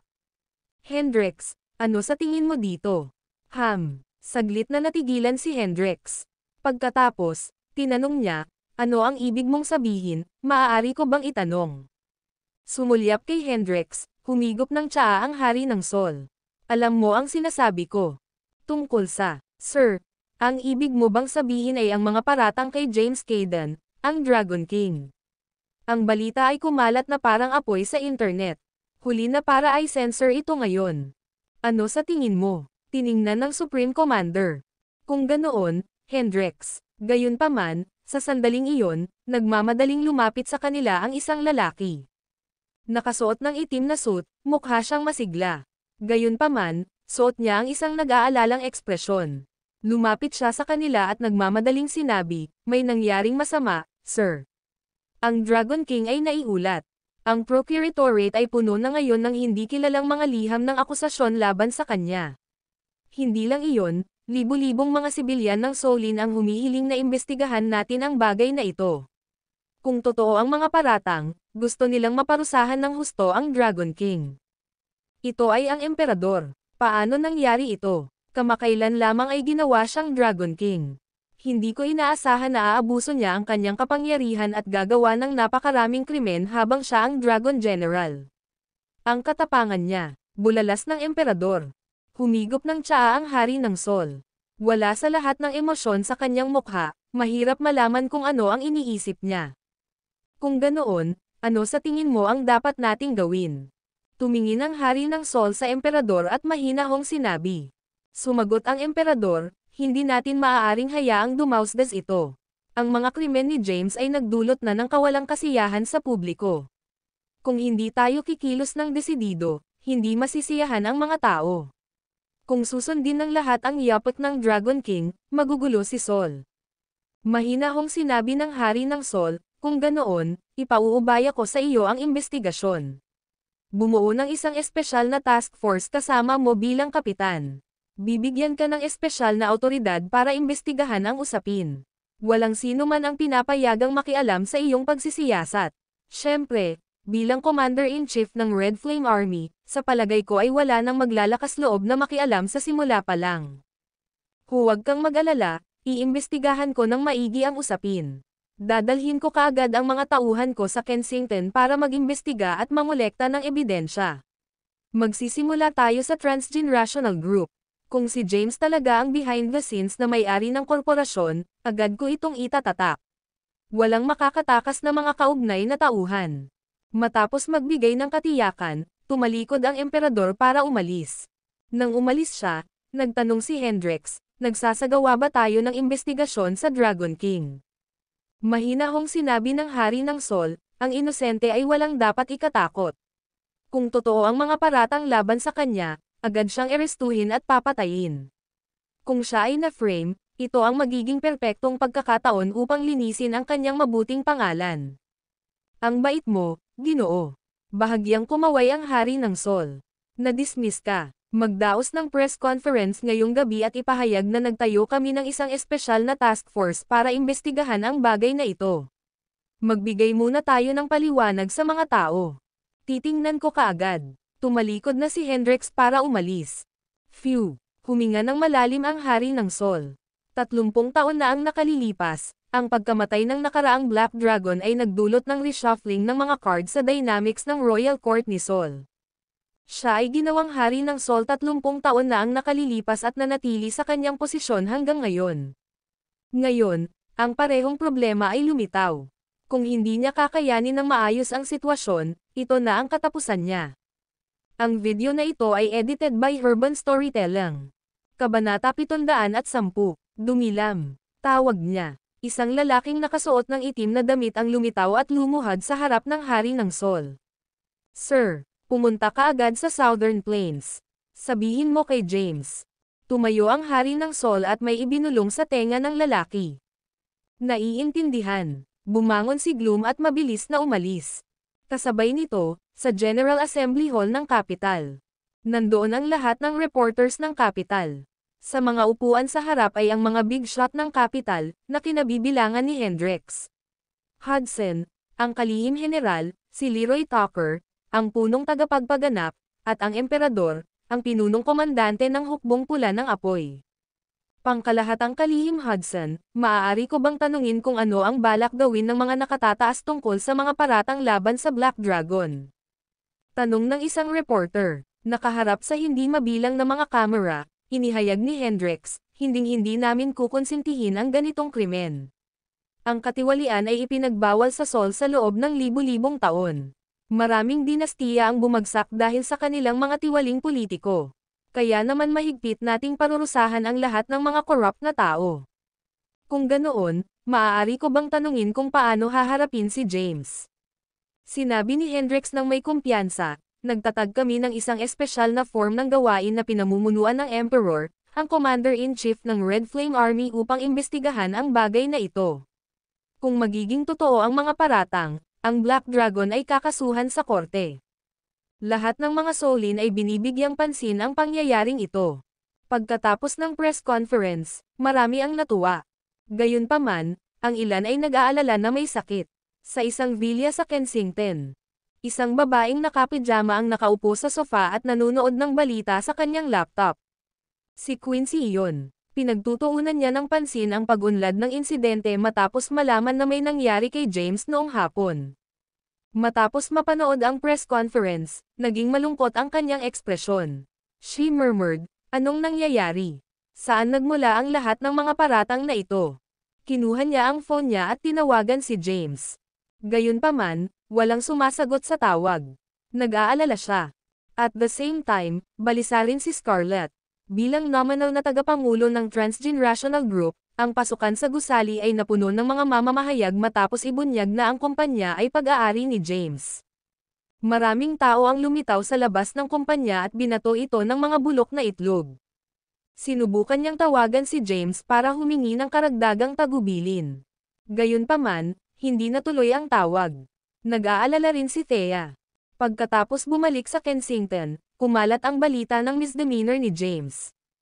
Matapos maranasan ang nangyari sa Southern Plains, alam niyang may pinupuntirya si James. Siguradong sila ang nasa likod ng mga paratang. Sinubukan din niyang tawagan si James para tanungin ang sitwasyon niya ngayon. Gayunpaman, hindi kinuha ni James ang kanyang telepono. Ang mga paratang laban kay James ay nagulat sa lahat ng mga Solin.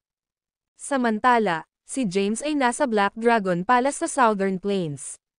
Nanood siya ng press conference. Alam niyang tiyak na gagawin ng hari ng Sol ang ganitong paraan. Pagkatapos ng lahat, ito ang tanging paraan upang mapawi ang galit ng publiko. Nakasandal sa sofa, hindi siya makapagbigay ng anumang lakas. Halos ilang araw na siyang hindi kumakain. Maraming tao ang nakatayo sa tabi niya. Si Henry, Levi, at ang Elite 8 ay pawang nakasimangot.